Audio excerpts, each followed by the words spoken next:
Hi all, welcome to Reel Talks with അഖില.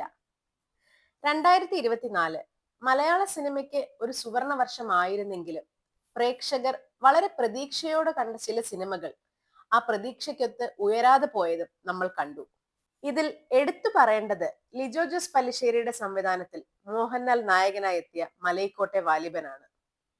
നല്ല rich ഫ്രെയിമുകളും നല്ല മേക്കിങ്ങും ഉണ്ടായിരുന്നിട്ടും സിനിമയുടെ അസഹനീയമായ ലാഗും ഡ്യൂറേഷനും കൊണ്ട് പ്രേക്ഷകനെ വളരെ നിരാശപ്പെടുത്തിയ സിനിമയായിപ്പോയി.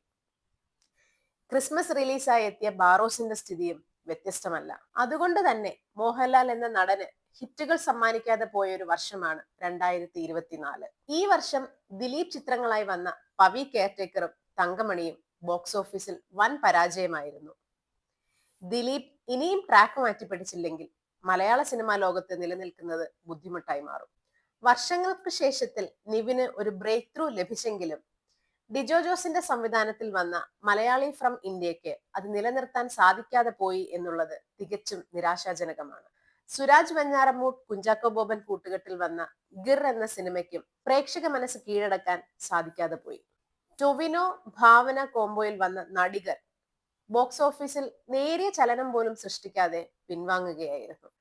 അതുപോലെ തന്നെ സുരാജ് വിനായകൻ കൂട്ടുകെട്ടിൽ വന്ന തെക്ക് വടക്ക്, മഞ്ജു വാര്യരുടെ ഫുട്ടേജ്, ഒമർ ലുലു റഹ്മാൻ സിനിമയായ Bad Boys, Girish AD Naslen കൂട്ടുകെട്ടിൽ വന്ന ആം കാതലൻ, ഇതെല്ലാം തന്നെ ബോക്സ് ഓഫീസിൽ വൻ പരാജയങ്ങളാവുകയായിരുന്നു. ഇതിൽ പലതും മികച്ച കണ്ടന്റ് ഉണ്ടായിരുന്നവയാണ്. എന്നാൽ എക്സിക്യൂഷന്റെ പാകപ്പിഴകൾ കൊണ്ടായിരിക്കാം ബോക്സ് ഓഫീസിൽ ശ്രദ്ധ നേടാതെ പോയത്.